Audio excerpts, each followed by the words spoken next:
Yo, what's going on? It's the NOC, the Nerds of Color. And we are back with another ShoPowSho. It's your boy, Kuya P, aka Patrick Michael Strange, the Adobro, the Babinka boy, the leader of the Hala Hala homies in the Senna gang of the NOC. Tonight, I have another hot one for you all. I've been super excited ever since I heard the announcements, and then I started seeing the animation behind the amazing show called Jelly, Ben, and Pogo on PBS Kids. Jalysa Leva, she's going to be joining me tonight. But before we bring it to her, I want to shout out the amazing Ates, because as y'all know, they're generally with me rocking it. But right now, Kataphorric, again, is still over in Japan.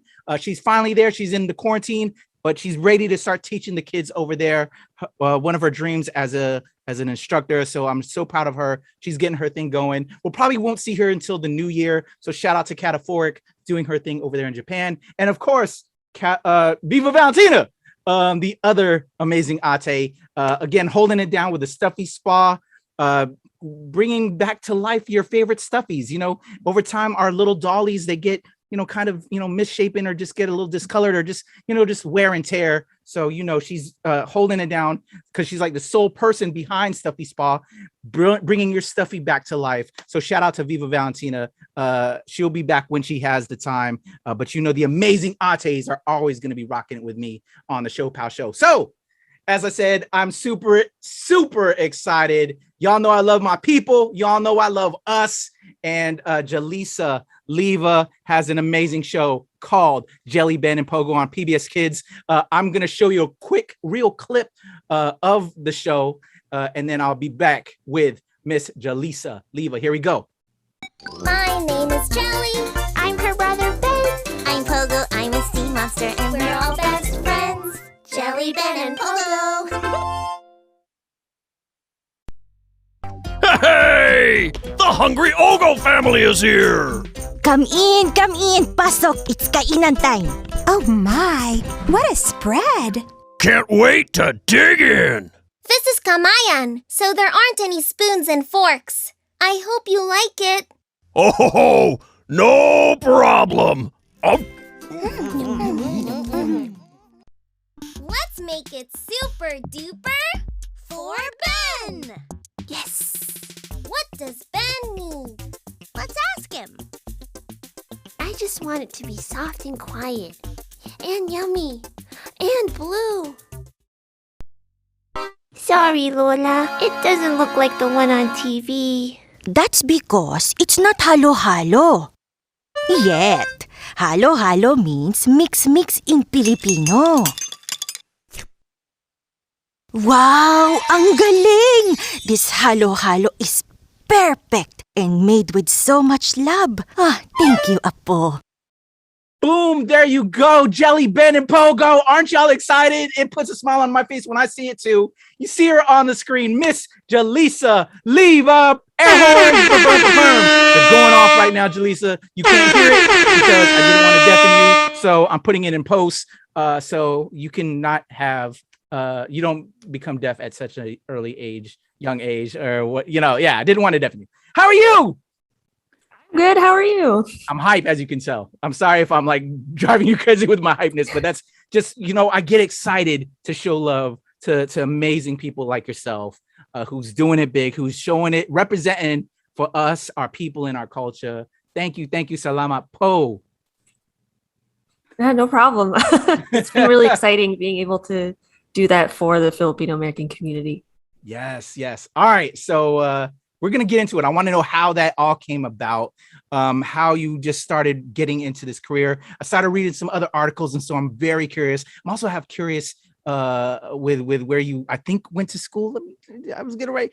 Yeah. Okay. We're going to get into that. We'll get there. So anyway, let's take it back from the beginning. I like to start it from the roots, if you will, because to me, we as people are manifestations of those that came before, that worked hard and strive for us to just have and live our hopes and dreams. So I like to throw it back to the ancestors.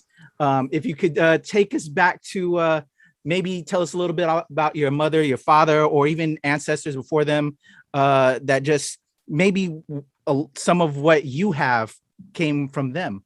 if you could take us back and maybe show some love and light before we give you the rest of your flowers. Let's give them some flowers. Can you tell us about, mother, father, aunties, uncles, and, grandparents? Sure. So I'm actually like 2.5 generation here. My grandparents and my parents moved from the Philippines to Canada, and that's actually where I was born. So I'm actually a Canadian citizen still, and I noticed the root sweater that you're wearing too. Hey, Recognize. you know how to rep. It's crazy how that turned out. Right? But yeah, so I was born there. But yeah, my dad is in the engineering field. He's like a mechanical engineer, and my mother has had all sorts of jobs. But yeah, they're both from Manila, and they moved when they were pretty young to Canada. So they were, I think, like younger than 10 when they both moved, like separately, and then joined paths again once they were in Canada. Okay. So whereabouts exactly? Like Toronto, Vancouver? Guelph, Ontario. It's a little town. Oh, okay. It's near Toronto. All right. So I'm assuming for opportunity, outside of the Philippines, coming to to Canada. Yeah, my Lolo was a mechanic, so that's how he kind of got his ticket into Canada. And also getting into Canada was much easier than getting into the US. So they kind of like went there, and then our family went down from Canada to the US. Yeah, very similar with my family. I think again, a lot of us, the how we got our roots here, and now it all came together. So did any of them have like any artistic abilities? I would, like engineering side, or is it very technical more so than the creative? My dad is very technical. Like he did a lot of drafting like back in high school, and then like when he first started as a mechanical engineer. So when I was drawing as a kid, he was the one, kind of critiquing it from a very like technical standpoint, and he's great with like creating things. So he kind of sparked that interest in me to like invent and create and like just make things. If I want it to exist, then grab the tools and go for it. Oh, that's beautiful. I love that. Okay, so you come into the picture. You said born in Canada before you came over here? Yep. Born in Guelph, and then we moved to upstate New York, where I was for a little bit, and then we moved again to Greenville, South Carolina, and now I'm here in Atlanta, Georgia. So it's just all up down the East Coast is where I've been. I love it. I just wanted to say it's crazy. I didn't even think about the Canada thing when I wore this today. So shout out to that, because my daughter loves Canada. By the way, she was so sad like last year when we had to go back because of she hates, well, at the time Trump, it was last year anyway, I don't know, but she just loves Canada so much. And so anyway, but I also went to high school in South Carolina down in Charleston. So when I saw the Greenville, the Clemson, I was like, what? Okay, let me find out. Wow. It's kind of just Small like world. exactly, small world connections. So anyway, all right, let's talk about young Jalysa, growing up between like 1 and 10. What would your parents tell me about you? 1 to 10. Yeah. I was really quiet. Yeah. Super quiet, like to the point where I remember one of my teachers in elementary school brought in my parents, and they were like, is something wrong? Like, is she okay? And they're like, yeah, no, her grades are fine. Like, she's learning everything just fine. They're like, okay, what's the problem then? And they're like, she's not talking to anybody. She doesn't say like anything. And I really didn't come out of my shell until I'd say probably high school. It's just like a really shy, quiet person. And then once I came out, all that pent up conversation I had inside of me just came out, and kind of been talking ever since. I love it. I love it. So what were you into? So did you start like your art and your dad encouraging you at that time? What would they say you were into as a young one? Oh, I mean, I definitely like drawing from a young age. And I think everybody does, and everyone hits that same point where they decide if they're going to keep going or not. And I decided to keep going. And I think being a shy kid, it's the perfect thing to be into if you're shy because it's a very solo activity. So Oh yeah. yeah, I would just draw I would draw Hamtaro and Pokemon and the same stuff that everybody else is into at that age. And then I was actually really excited about school projects. Like I was that girl who was like, oh, we get to do like one of those big poster things and get really excited about drawing that out. Yo, no, I love it. I was too. I was one of those kids, especially when I think it was like middle school. Like you would have to do a book report and then you had like the posters, but then I remember when they introduced like dioramas. Do you remember that? Like out of a shoebox, you like make a scene from that book you had to read? You recall that, doing stuff like that? Yeah, I had to I think it was something about like an ecosystem. And I was like, okay, well, I want to make it on a cake because I love cake. And this means I could probably eat it after it's done. Yes. So I made like this little town with trees and like Swedish fish as fish going down a river. And That is awesome. I love that. All right. So getting older, we're growing up. So when did you move from New York to South Carolina? I was 10 years old. Okay. So now we're yeah, I perfect. was in New York for 8 years. All right. Do you recall like memories of New York and what? Oh yeah, that was all of my elementary school. So I remember a lot of that. And wintertime I really remember because it was never quite the same being in the South. So Yeah, yeah. that difference. So any important memories that you think like still stayed with you from at that age that kind of molded you into now?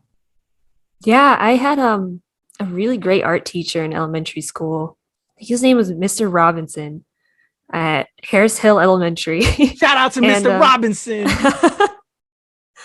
I don't know where he is nowadays. I hope maybe he hears this, but I remember I got really frustrated in class. I couldn't figure out how to draw something and I kept saying, I can't do it. I can't do it.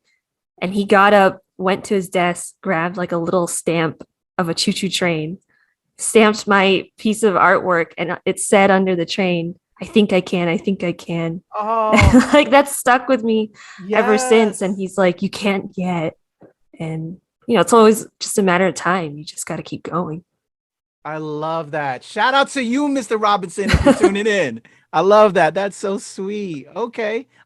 I dig that. All right. We're moving to New York to South Carolina. That transition. I know when I had to leave from funny story, I was in Maine. So so kind of just wild transitions from the North to the South. And as a young student, at least in my time, I was in the 80s when I went from the South, the North to the South. It was kind of scary. And especially, I think at the time I was learning about the Civil War and racism and everything like that. What was it like, that transition from New York to South Carolina for you? And then now going into like, say, your middle school years, high school years? It was a culture shock. I mean, already going from elementary school to middle school is like a big transition, I feel like, for kids. So to have to pick up and lose every best friend or good friend I had and start fresh in a place where I sounded funny, apparently, because I didn't have like a Southern accent.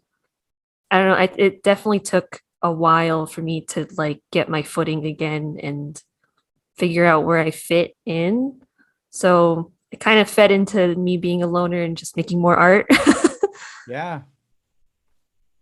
I feel that. So for me, I was bullied a lot. So I retreated into my love for comic books. As you see, Spider-Man. And I found this book called How to Draw Comics the Marvel Way. And then as well as book fairs. I love the book fair. And then you get these how to draw books of various, of whatever. And so, yeah, I'm sure you've seen that too. That's kind of like a staple, is those how to draw books.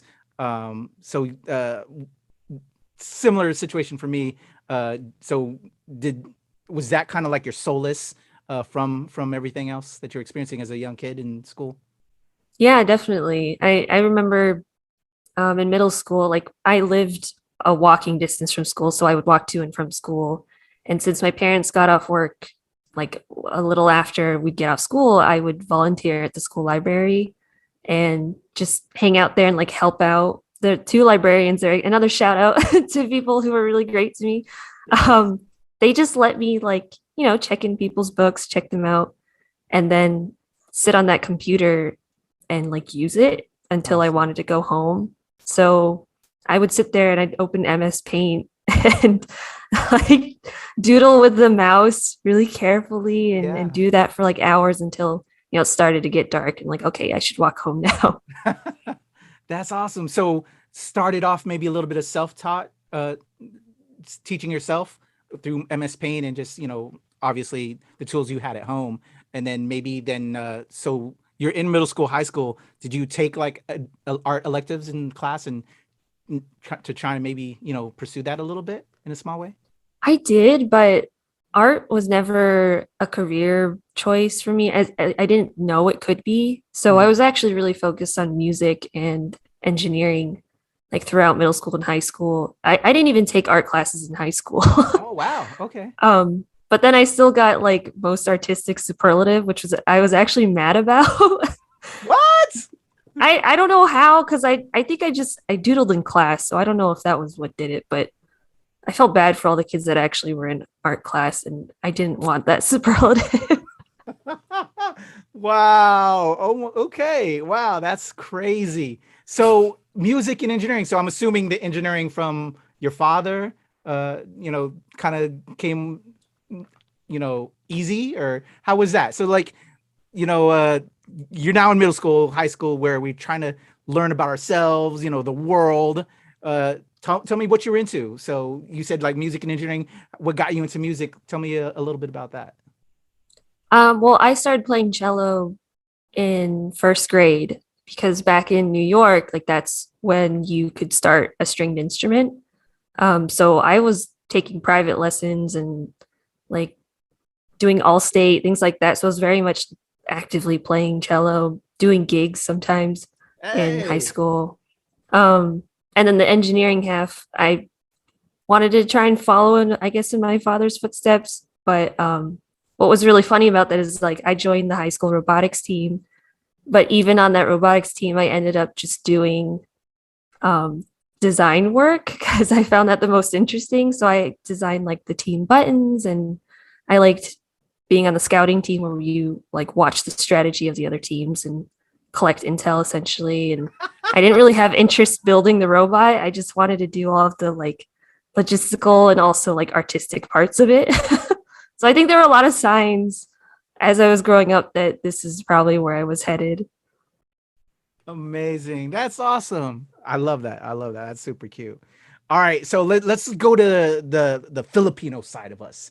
That, sometimes, growing up Filipino, you don't realize you're Filipino sometimes, or there's just like that aspect of it where you get like, you hate it, like when, man, like you talk funny. Why does your house smell like, what's that smell, and I love fish sauce. I love patis. Why is that wooden fork and spoon on the walls? Tell me about growing up Filipino and with two Filipino parents. Did you speak Tagalog? Did you know the language? What was that like growing up for you? Coming into yourself, learning that, you're Filipino. That's a big question. If we go all the way back, so in Canada, a lot of my family is still there. Like all my lolas, lolos, titos, titas, they're all there still because we were kind of part of this wave from the Philippines that kind of all moved at around the same time to Canada and like created a little community in Guelph. So there, like lots of Filipino community. But when we moved to New York, there was less of it. Like we didn't have family, so we kind of built a Filipino American community with other folks there, and it was pretty tight knit. And then when we moved to Greenville, there was almost nobody. Like there were one or two families that were Filipino. So that is kind of like where I pulled a lot from for Jelly Bean and Pogo, because it's kind of you having to rely on your own family alone to keep you in touch with your roots and, maintain your heritage. But I mean, also on the note that you're talking about with like the self-hatred, I don't know many Asian Americans that didn't go through that phase or have like gotten out of it sometimes even. So that 100% is something I also went through. And like, sadly enough, I think Jellybin and Pogo making it has been the most healing thing, and it has been the thing that has made me want to find pride in it again. I love that. I love it. Yeah, and I know it's hard, but that's why we're speaking it. It's been therapy sessions here on ShoPowSho, Jalysa, because it's real talk. But and so we try to talk it out a little bit here and there, and it's wild. Yeah, and then and then like it's now where we're coming into understanding and having that pride again in who we are. Everybody's journey is different, but I thank you for now helping the next generation with Jelly, Ben, and Pogo. I think it's absolutely beautiful. You're not part of the zeitgeist, Jalysa, with that. So all right, so let's I want to stay on that a little bit. So there's very few. What are some aspects of that you enjoyed, like food wise, or just experiences that you can recall and or like memories? Like, even though you're away, did you go and visit back in Canada some of the family and get together for holidays and stuff like that? Any memories? Yeah, we would go every Christmas. We would visit, even when we were in South Carolina, which was a 14-hour drive, and I can't sit in a car for more than like 2 hours anymore because of that. But one of my favorite things about like Filipino family is how loud it is. Like, insanely loud. You can't sleep in because by the time it hits like 8 a.m, all the titas and all the lolas are in the kitchen screaming, not like angry, just screaming about, chismes, whatever. And you can hear the music already. You can smell the food being cooked already. It's like an early start and it's a loud start. And then it doesn't end early either, like late into the night, there's karaoke. Like it's a very lively family gathering. And I didn't know if that was very cultural or not until I, went to more of like my husband's gathering. So he's American and he's white, got some Irish in him. And like the sheer contrast of like our family gatherings was like a culture shock to me because it was so quiet and like really relaxed. And I wasn't used to that. I'm like, where's the screaming? Do you have a karaoke machine somewhere? Like, what are we going to do? Oh yeah. Oh man. Yeah. My family's a mixed family. My father, Irish English. So it's kind of crazy. My mom's Filipina from Cavite. So I've lived with a mix of all that. So I can definitely see those differences and understand those differences.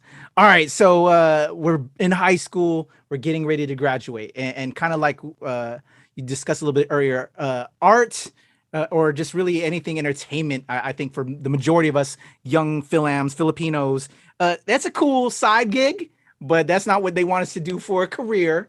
And you stated, you were playing cello, but you got into engineering. What did you ultimately, when you had to choose to, go to college, what did you want to do or envision for yourself at the time when you were in high school? And also, what did your parents see? Because there's like, we may want to be like a superstar actor, filmmaker, or artist, but that's not what they want us to do. No, we want you to be a lawyer, doctor, engineer, accountant. Let's get to that stage of making that decision and then going off to school. Yeah, so because I had been doing a lot of like engineer classes and robotics, I decided to pursue computer science at Clemson. So my freshman year, that's what I was studying, and which my parents supported, and I think my dad was probably excited about because it was kind of, same path. But I hated it. It was awful. I struggled so much, and I can only do so much calculus until like couldn't take it anymore. And I kept doodling during class. I kept drawing my professors and my friends. And that was the thing I was still excited about. So the Clemson University actually had a master's program at the time that was kind of like the back end of animation. So the development side of it, but like figuring out how to get like water physics to work, stuff like that. And I realized, oh, people make cartoons. Like there are people drawing those characters. If they're making the, programming side of it, there's also people drawing. And where do I do that? And that's when I found out about SCAD Atlanta and decided I was going to transfer. And my parents were really supportive. I think they know, like, me as a person, I've always been very decisive. And when I decide, and there is no changing my mind about it. So I think they figured it would be, if I want to pursue it, then I will do whatever it takes to pursue it. And they believed that I was going to be able to do that. Oh, awesome. So they ultimately supported you because that's what you desired. Yeah. That's beautiful. I love that. Do you remember that moment where you just, I'm done with this at Clemson? Like the exact moment? I don't know if it was a moment. I think it was probably a compilation of multiple moments being like, this is not the right fit for me. Yeah. So was that the choice ultimately at the high school point though, that you were going to go to Clemson? That was just like the school for you instead of like USC or no, I went on like a whole college tour with my dad. Oh yeah? We went on like a road trip and went to like University of Michigan, Carnegie wow. Mellon, and all these other schools that I was interested in for engineering. And I didn't get into a single one. Oh, okay. Which is probably good because Clemson was my safety and I got in, thankfully. Yeah. Yeah. Saved money on the out-of-state tuition. Yeah. I would have made money if I had stayed in Clemson. SCAD was not the best financial decision I made for myself, but SCAD, and that's crazy. You went to SCAD because I have so many friends that went to SCAD. It's crazy. Because again, I lived in Charleston, SCAD right across the way in Savannah. That's insane. I love the wildness and the insanity of that all. All right, so SCAD, we're now pursuing what we ultimately had in mind, if you will, with the art. What was it like, because you said you didn't take any classes in high school. What was it now getting into like the actual technical aspects of art at SCAD? Did you quickly like get into it like that? How was that for you in that transition? It was not a hard transition. And I think it proved to me that it was the right place to be, because when I was in computer science at Clemson, I realized all the people there were people who had been like programming since a young age and really loved computers and knew all about the latest technology. And I had never programmed a thing in my life. I had no idea what I was doing. But like going to art school, I mean, not only have been like doing that all my life and just drawing and studying that, but even the people there were interested in the same things that I was interested in. You could pull a SpongeBob quote and no one would bat an eye, and they would all know where it came from, exactly what episode. So it was like, it fit like a glove. It felt like I was definitely in the right place when I went. Oh, that's awesome. Happy for you. So what are some of your artistic influences and just, kind of coming into your own style as well? Oh, a lot, I guess. When I was in school, one of the artists that I learned about that I still love to this day is Kandinsky, because he was part of like a couple other people as well who were really interested in music and art and how the two could combine and what that would look like if you tried to imagine music visually. And I loved that. So I watched a lot of the like abstract animation that was based on music, and also because I had such like a deep music background that it felt like all of the things that I knew about in one thing. So that's still something I really enjoy. But I've also I hop around styles all the time. I feel like I'm a person who never kind of sticks to a style for more than a couple of years. Okay. And that's cool. That's what we do as artists. It's always about experimentation and playing with that. I love that. So we're in school, getting ready to graduate. What would you say are some like the big moments while at SCAD and getting ready to graduate that you think were like big important lessons that really molded you as an artist? I know I almost quit at one point. Oh wow, really? Why?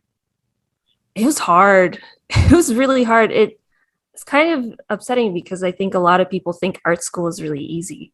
Yeah. And having come from both, and even talking to someone there who had come from law school, all of us agreed that art school was way harder than what we had been pursuing before. And of course, like I understand, like becoming a doctor, very difficult. I'm not comparing those two, but compared to getting a computer science degree, the amount of just the sheer volume of work, and not just problem solving, but creative problem solving that you have to do. You're not used to being inspired on demand. And school's kind of the first time where you really have to be, or else like there's consequences now. Art isn't just your hobby, you're forming it into your career.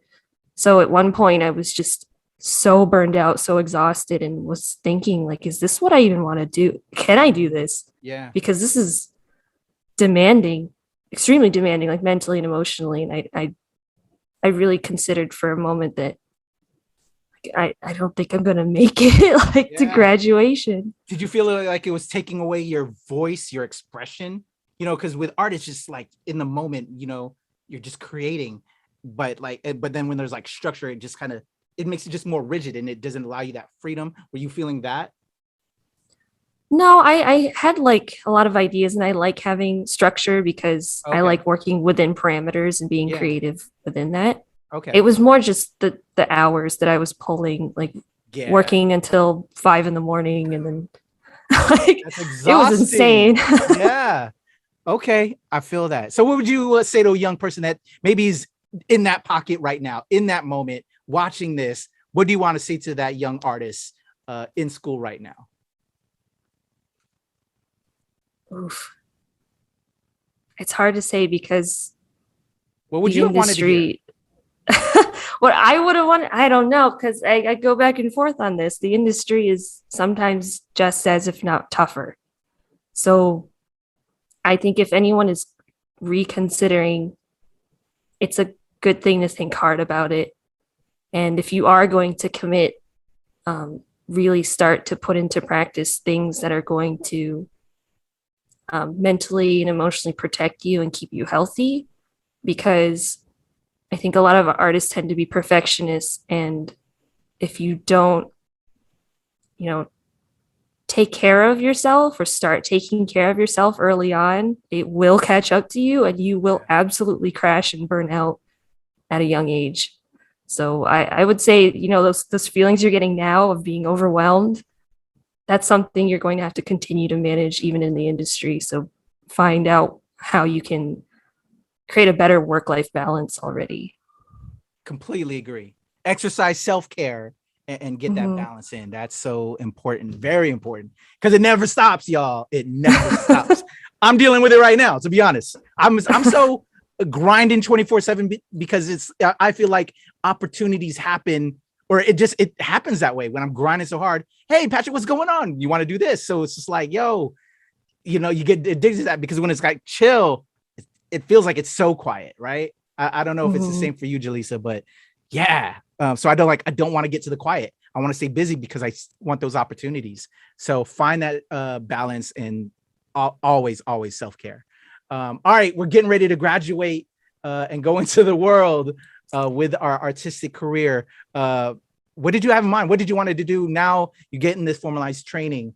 What did you envision after SCAD? Well, when I was in SCAD, I really focused on character animation. So what I really wanted to do was just animate characters. I didn't really have any desire to do storytelling on a bigger scale than that. I wanted to make stuff move, and I wanted to think really hard about how to make things move, which is what I did. I freelanced right after school on a couple projects, and then immediately kind of got picked up by Primal Scream to do freelance for them, and just kind of stayed there until they decided to hire me full time, and I've been there since. So the track has been relatively straight since college. Okay, so shout out to Primal Scream. Let's talk about that experience now. Getting down with this amazing studio. I've been checking out the website and all the amazing work that Primal Scream does. Let's talk about that. Tell me about that experience, and then leading up to how Jelly Ben and Pogo came to be. Yeah, when I joined with a lot of other alumni that I knew. So we kind of like got each other into the studio, and it was really fun in the beginning because you're brand new, you're trying to like figure out the ropes. And Primal Screen's really great about having variety because they usually do a lot of like short form, like bumpers and ads and spots. So you get to like touch a certain property for a couple months and then you're on to the next thing. So I got to animate, SpongeBob and then Gumball and Teen Titans Go and like all these different characters and figure out how, like, sometimes you would get the actual show rigs and see like, oh, this is how they move these and this is how this is built.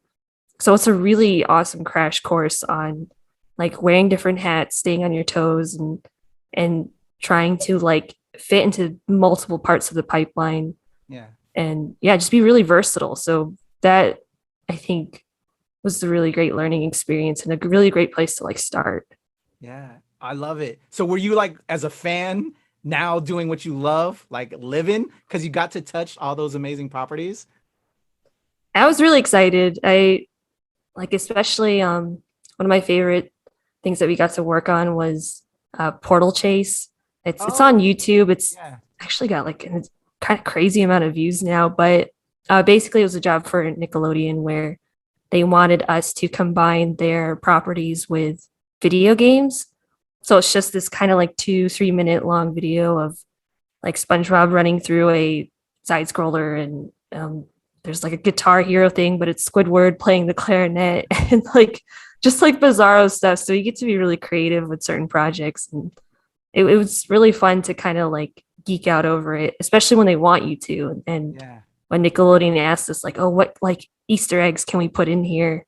Me and my friends that love SpongeBob were like, oh, we got it. We know exactly what obscure reference to pull that only the fans will know. That's awesome. I love that. All right. So on the other side of the coin, though, because we as artists, we just want to create. We love art. We want to continue to do art whenever, forever. But it's also not a lot of money unless, at a certain point in career. What was that like? You went to school, you invested, and it's costly to go to SCAD. Balancing that and now working at Primal Scream, or just like the costs, the wage salary. Was that like a learning experience for you, and just wanting to then like, how did that like kind of then maybe channel the path of yourself as an artist, and then we'll lead into further work with Primal Scream? Well, thankfully, when like I joined Primal Scream, like I was already like with my husband at the time. So, and he's in computer science. He works for Microsoft now. So I'm very, very, very lucky that my significant other is very financially stable. So I was able to really focus on, just doing as best I could and not necessarily just surviving. Good. But, and I think also too, Primal Scream's model is to be a sustainable studio. Like studios like Primal Scream usually don't last as long as they have so far. So it's been relatively stable for me personally. But I know that's not the case for a lot of artists that are just freelance. And I think I was really fortunate to have gotten picked up and offered like a full-time role. So I'm like salaried now. But yeah, I think though, everybody still has their hustle because I still have student debt. So I've started an LLC like that both my husband and I run, and we still do like extra work on top of work. Finding that other thing that could potentially be like sustainable in the long run. So awesome. Yeah, just because I would recommend to everybody else finding like other side ways to channel that creativity. And I saw when I was checking out your site, you do conventions and shows with Dinsky Doodles and stuff. So like, I hope to see you at a convention. I don't know if you travel the con show or if you just stay kind of like in Atlanta. But if you do the circuit, maybe. So do you do like Dragon Con? Do you do like any shows outside of Georgia, or like where can we catch you? I was at Dragon Con last year. It was my first time at Dragon Con, so I'm relatively new to tabling Okay. because I was like, and as an animator, I think a lot of the times we don't table a lot because we're not really illustrators, so we don't paint as much as like a background artist would. Yeah. So I didn't have a style that was like sellable, I guess. Gotcha. Yeah. And Dinsky Doodles was my first foray into that. After finding a style that I liked, I could feel I could make a business out of. So Awesome. that was super fun. And I'm hoping next year I'll be at MomoCon, but not as Dinsky Doodles, as Totoo Sari Sari store. So Oh, that's where you snap. could potentially find me. Okay, awesome. I hope to meet you and see you at a show. I was checking out the work, and I got to show my daughter, and I'm sure she's gonna pick quite a few pieces to add to her wall collection. We're all about supporting our artist friends. So I love it. I love it. Okay, so all right, Primal Scream. Yeah, you're working there. You're doing your thing. Jelly, Ben, and Pogo. How did this project come to be and around where we're representing? Talk to me about that. Yeah, so we got an RFP, request for proposal from PBS Kids, looking for new original IP. And, PBS Kids has always found diversity very important. They've always had a focus on it. So they wanted to make sure that this IP was also really considering diversity as well. And for this one, sometimes Primal will have an open call and just see who has ideas in the studio. And at the time, I was getting really frustrated because I was, partnered up with someone else, but didn't feel like my input was as much as I'd liked it to have been. And I felt like other pitches weren't really understanding what diversity really means. So I got super frustrated and went home and doodled a bunch until I kind of came up with Pogo's design first. So Pogo was like the first thing that came to be. And as I was adding the characters and talking with a friend, like I realized like, okay, let's make the kids Filipino. Like, why not? Right. Yes. And, as we kind of kept doing that, it garnered the support of like other people at the studio, and we formed a little team. And that's actually the team that's like at the end of the credits that developed Jellybean and Pogo in the beginning, like back in 2018. Awesome. Let's give them a shout out. Yeah. Let's give them a little bit of shout out. In case they're So watching. that like OG team was Kathleen Shank, Dakota Ling, Bixby Grimm, and Lindsay Kim, who ended up being the art director when we went to production, was also part of that group. I think that was everybody. Actually, it was a small group of us, and we just Awesome. kind of like huddled together and just kept focused on the goal. So what was that? All right. So you submit. You presented this amazing cast of characters, and you showed that to them. What was that? Tell me about that. Just because not all the time. So they were looking for some. Just what was it that grabbed them? And just girl, where if a younger me saw this, I would have cried. And I still feel it inside. We don't have this. There's very little of this out there for us. So girl, like I'm so happy that this is here, and I just want to know all about that, like the feedback. So like and calling the Jelly Ben, how the names came to be. Talk to me. The names, it's interesting. I think you're not the first person to ask about the names, and oddly enough, there's not much thought behind them. At least Jelly and Ben's, they were basically placeholder names. Oh. And because we kept referring to them as that, thinking like, oh, we'll come up with the names later. Yeah. We just got used to them being Jelly and Ben, and then it just felt wrong to change it at a certain point. Uh-huh. But Pogo is actually named after Ogo Pogo, which is a version of the Loch Ness Monster, but it's a First Nations version that is British Columbia. So it's a sea monster that lives in the water over there. And when I was making her, I realized that, I was looking into different sea monsters and realized lots of cultures have their version of this. And we only ever hear about Nessie. Like, where's the representation for Ogopogo? So I wanted, to bring in part of like me being Canadian and having like Pogo also be Canadian into that. But yeah, like culturally, it actually wasn't super cultural the first time we pitched it. They were still Filipino American. It just wasn't as focused as the show ended up being. And PBS Kids honestly was like the one to really push us into like adding more. They just were so excited about it. They kept going, more culture and more culture. And I, still on my healing journey, was confused and thinking like, really, you want to hear about Filipino American culture? And they were like, absolutely, like go for it. And because of that, I think like we ended up with what we have, where we have Tagalog in the show, and it's like I was integrated, like crying in my soul, so happy. Like, and then they're they're a little more darker skinned, which is so sorely needed. Like, just everything, Jalysa. I adore it. Like, I need more than the 10 episodes that's online right now.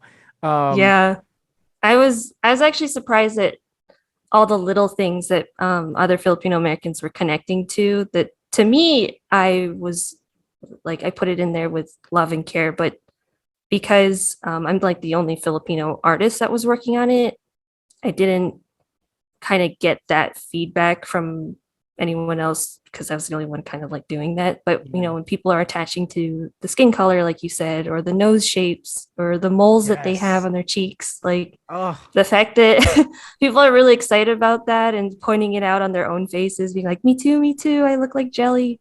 It's been really sweet. Yeah. Oh man. And all right, so it got approved. You did your designs up. Now actually making each episode. Talk to me on getting it together, getting writers involved, and shout out to the homie Joy Regulano, who was a prior ShoPowSho guest, who was one of the writers on the project. I'm curious about how y'all came to work with her, and just how each episode kind of broke down. I'm gonna tell you, the Lolo episode when they went to visit the grave. Woo! I have a lot of memories, with my San Diego fam going to visit, our past, and sitting at the cemetery doing exactly what the characters did. And that really touched me. And girl, I can't thank you enough for this show. I love it. But let's talk about the show and getting everybody involved. And you voicing Ben as well. Like, oh, yeah. That was almost out of necessity. Finding voice actors was pretty tough because normally Primal's not used to casting. Normally we'll get people already cast or we'll get the voices already read, so we just implement it. And but this was more important. We're casting the characters, and it was critical that they had some kind of Filipino heritage because you talk about cartoon voice actors and how people wonder, like, why is it important for them to look like their characters? You don't see them. What does that have to do with it? How does that make them sound more Filipino? Like, apart from the fact that they have to say Tagalog words, there's also so much about lived experiences that end up contributing to the show that doesn't just come through in how they say things, but how they understand the way things are said and when they're said and why they're said. And we have so many parts of the show that are there because of contributions from our voice actors, not even from me or even from Joy. Like the whole line in Lolo's episode where Lola says sticky foods because families stick together. And that was something her family did when they celebrated Araw ng Mga Patay. So like we were open to their feedback, and that's the kind of stuff that you don't get unless you kind of have those lived experiences to pull from. Oh, that's so beautiful. Oh, I love it. All right. So again, writing these episodes, you got accepted and you're going to put out, did you know it was only going to be like 10 episodes and then getting these writers to work with you to, write each episode? Yeah, so 2019 was when PBS Kids reached out again because when we pitched in 2018, we didn't actually win that pitch. It was for like an interactive story, and we got close, but we didn't win. But we did get their attention. So ultimately in 2019, they had this new thing that they were going to try essentially, which are these interstitials. And they did tell us at the time, like, we think that Jelly Bean and Pogo would be a great fit, and it would be 20 episodes is what we're thinking. So it was 20 from the start. And, getting the writing team together, it was like me and Steve for a while. Steve Mank is kind of our in-house writer at Primal Scream, who is amazing and was an excellent partner to work with on this. But we also wanted to add more Filipino voices to it. So we did find Joy, and we found her through her improv group, the Filipino AF show. Yes. So Filipino AF. Shout out to my boy Tony and Joy over there. Yeah, and we like saw what she had worked on before and her writing career thus far, and we're super excited. Talk to her, like cross her fingers, like hopefully she'll want to work with little old us, But she was excellent, and she was also excited to be on it. And there's so much of joy in the stories, like the whole Balikbayan box. I never actually sent those as a kid, so that was like all joy putting herself in there, which I like because the Filipino American experience is not a monolith, and when we want to be authentic with our representation, we do want to be specific, but we want to pull from multiple experiences so we can get like a fuller voice. Awesome. So there's 20 episodes available? Yes. Okay, because I think when I checked out the playlist, there was only like 10 on at least the PBS link that I was on. So I got. They haven't all released yet. So okay. Yeah, when I'm new hungry for Almost Way more. episodes. Yes, there are more coming with every new Almost Way episode. So whenever those air, that's basically when a new Jelly Bean and Pogo will air. Got it. Okay. Yes. So I have more to look forward to. I'm excited. Yes. All right. So voicing Ben, what was that experience? Right. So you said it was out of necessity in a way, right? Yeah, we sent out like looking for people to voice Ben, and of the auditions we got, no one quite nailed it, and we had a very specific vision for what Ben's voice would be because he's so sweet and quiet. Yes. And our writer Steve was telling me like, you should do it, and my animation director was like, you should do it, and I'm like, I'm not going to nominate myself because I feel weird doing that. So like, if we absolutely cannot find somebody, then I will like submit my own audition. And I think like we just kind of unanimously decided that my audition was closest to what Ben was supposed to sound like. And I am not a voice actor. You're So, amazing. well, we ultimately ended up re-recording the first 3 episodes, I think, because I had learned so much doing 20 episodes that the voice changed. So the first 3 episodes were really off from what Ben ended up being, and we had to re-record the whole thing. Okay. So now how do you feel? Looking at it, hearing it, are you proud of it, Jalysa? Yeah, it was really fun. I really enjoyed it. I love it. It's different because animators are normally so behind the scenes. We don't show our faces. We don't really hear our voices in there. So having my voice be one of the main characters is odd, and hearing myself over and over again is odd. But it's funny to me that my family didn't recognize my voice. Oh wow. At all. So yeah, tell me that feedback. Okay, you rocked it, you knocked it out. The family checking it out. What was that feedback like from your family? They were really excited, and they were with the property since the beginning too. Like when we first pitched it, I was talking to them about it, and when we got greenlit for the shorts back in 2019, I told them, so they were excited then. So they've been with the property for as long as I have, so they didn't have like a big like aha moment when it released, like a lot of people have been having, where they just didn't even know this was going to happen. Yeah. But I think now they're just really excited that it's out, and now they can tell everybody about it because You know, every parent likes to brag about their kids. So. Especially Filipino parents. Aunties and Yeah. uncles, titos and titas. Were they aware of you being the voice of Ben too already? And what was that like for them to They hear you coming out of Ben?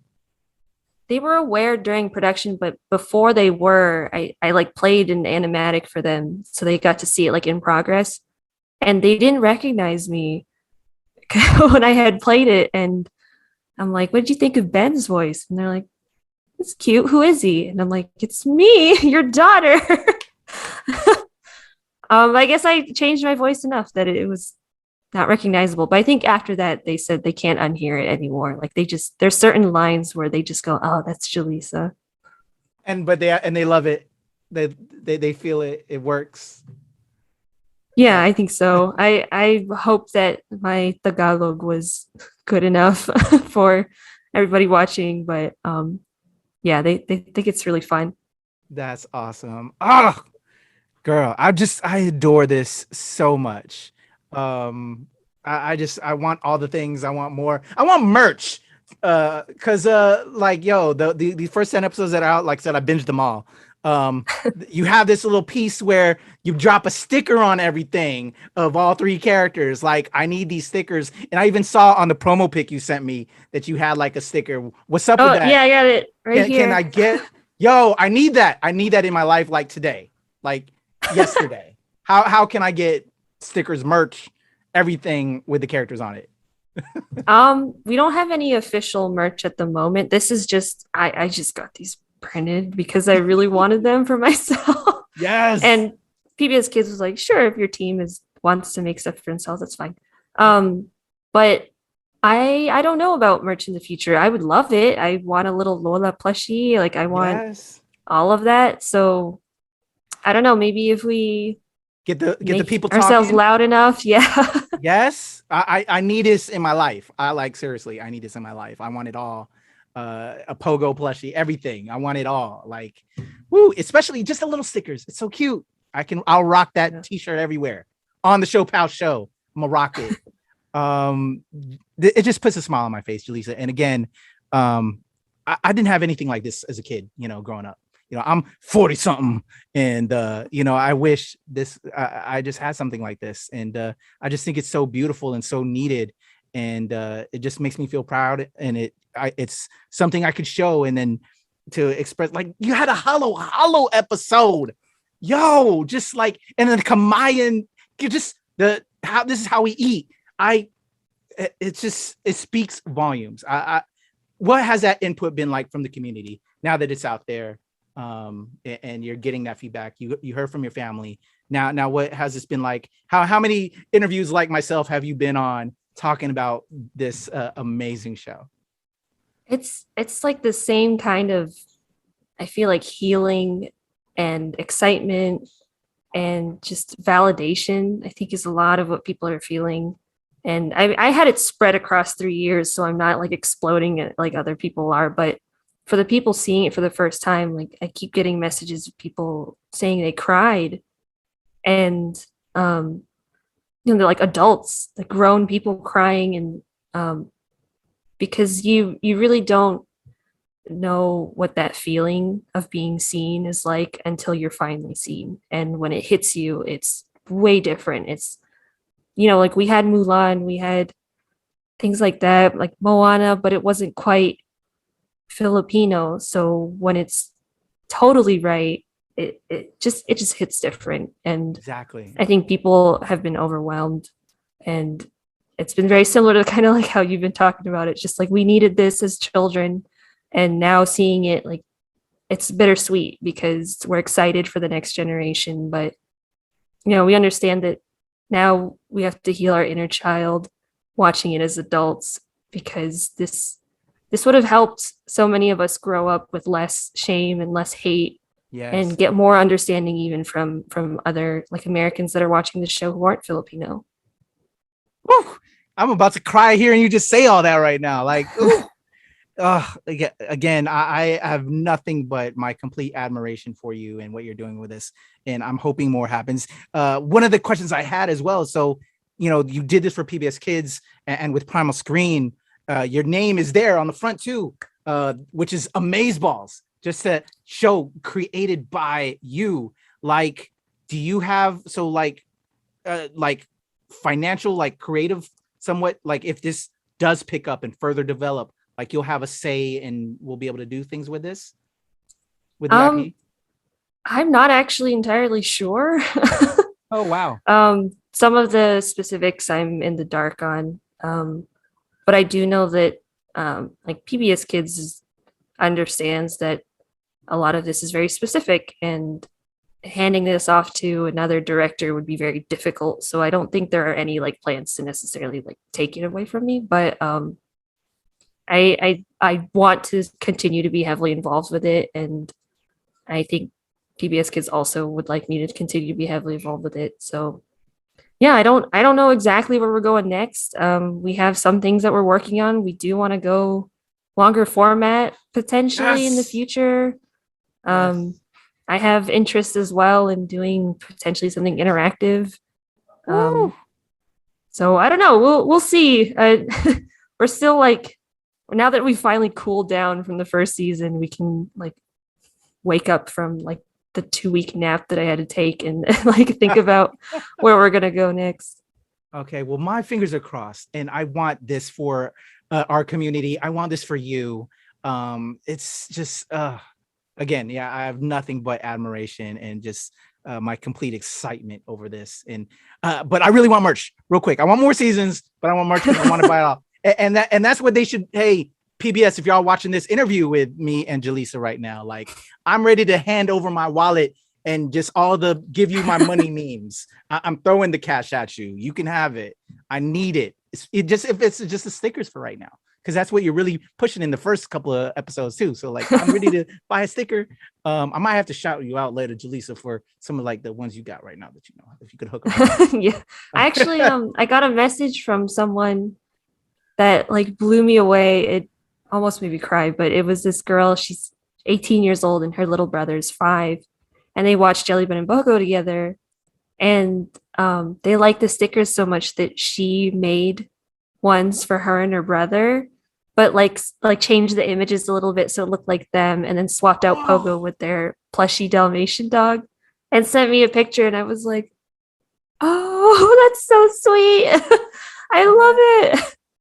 Oh my God, I would have bawled and bawled some more. I'm an empath, is if you couldn't tell, Jalysa. Like I think we as artists are empaths. You know, we're all about our community and that vibe. And I'm very so Filipino that, you know, I feel everything. And thank you. So all right, Jelly Ben and Pogo is out there. Again, you know, we want more.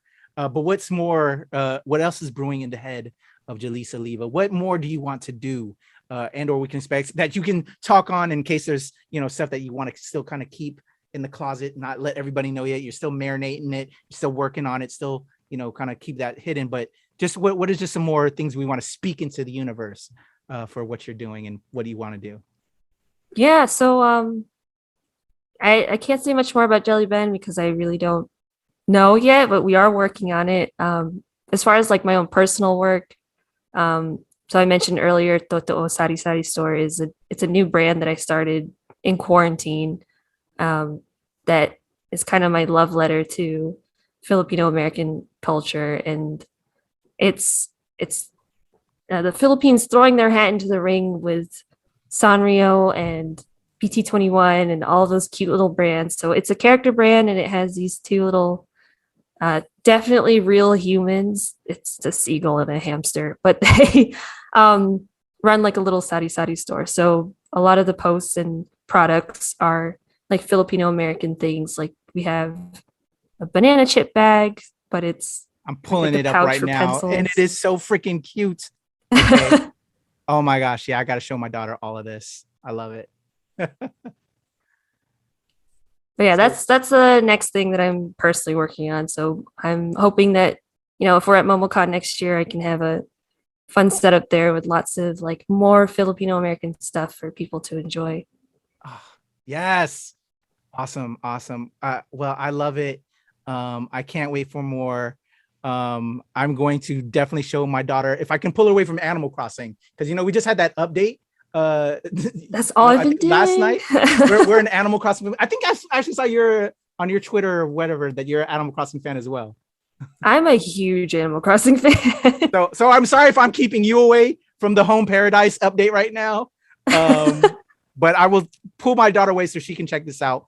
I want to support you with what you're doing, Jalysa. I love Jelly Ben Pogo. This now Toto Sari store. I'm sure my daughter is gonna go ham over this. Just so cute, and just thank you again to just be part of that pitch. Everybody put it out there, and that's a stereotype that is also somewhat true of us as Asians. We're quiet. We're sometimes too afraid to speak out, as well as us Filipinos.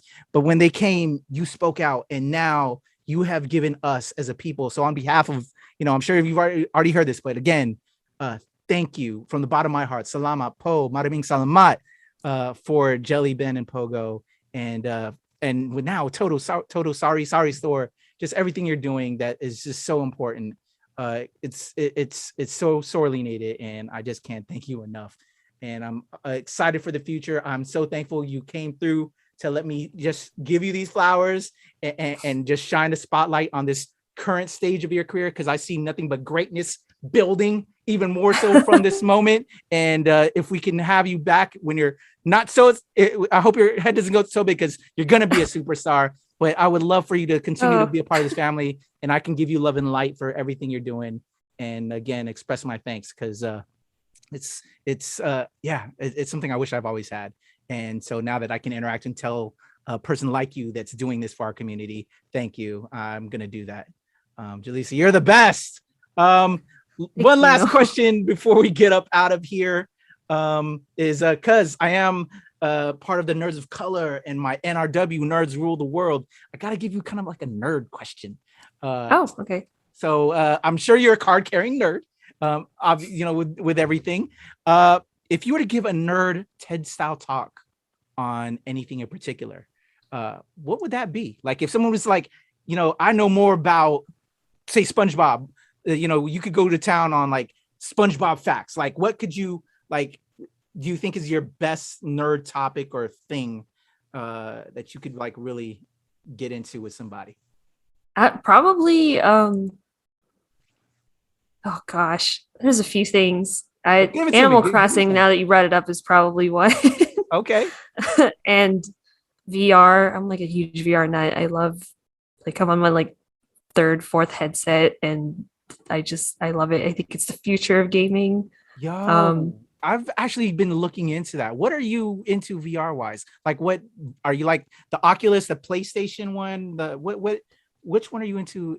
So it's hard. It's okay. Now we're gonna get into it. So hey, I started on Vive, HTC Vive, when it came out a couple of years, I think 3 years ago now. And I went to the Microsoft store, they had a demo, and I'm like, VR, schmear, whatever, I'll try it.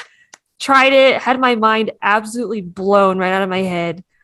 Came back the next day and bought one, because the experience was just nothing I'd ever had. And I think it's revitalized my love for video games, because it's new. It's so new and fresh. But I currently have a Quest 2 now, which is Oculus, which is also Facebook. So I have some mixed feelings about that part about it.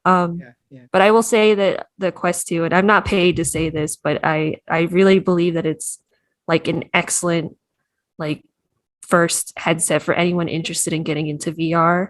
I think we're finally at the point where the price point is right. Yeah. The technology is finally there that someone can pick this up. It's totally standalone. You don't need to buy a computer with it. It's just grab and go. And it's like buying a Switch. It's that easy.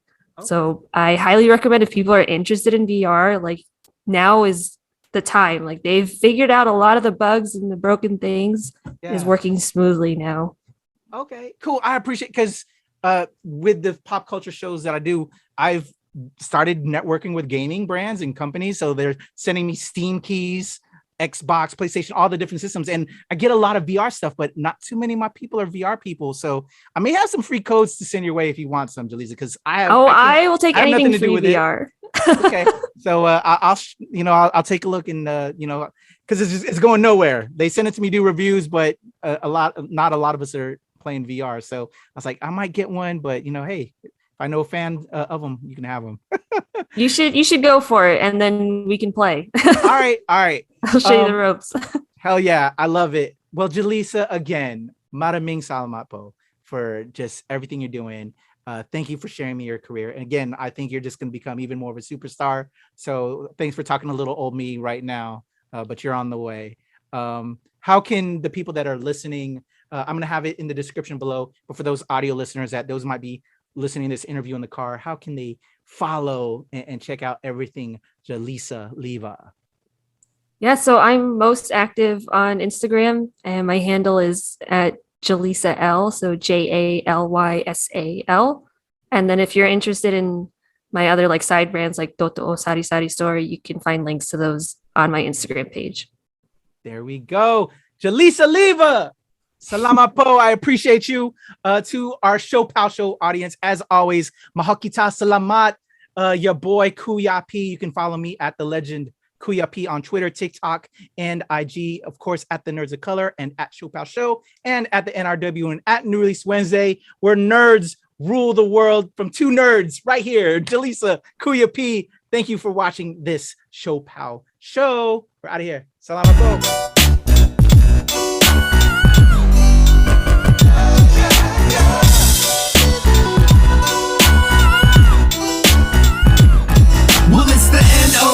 In full color, you see me? The hard knock life, comics, movies, and TV. Yeah, pop culture with a different perspective. Watch it on your screen, hit play, so check this. This is the hard knock life, but not the chica kind. More like the people in the world seeking perspectives with a different life. The kids who share the interest together with a similar kind. When they said John Glover for Spider-Man, they didn't mind. The activists, directors, comments, and the lectures. Fanboys, professional artists, and professors. Maybe a nerd who's just like you, talking about the things that you like too. So I invite you to the NOC. In full color, you see me? The hard knock life, comics, movies, and TV. Yeah, pop culture with a different perspective.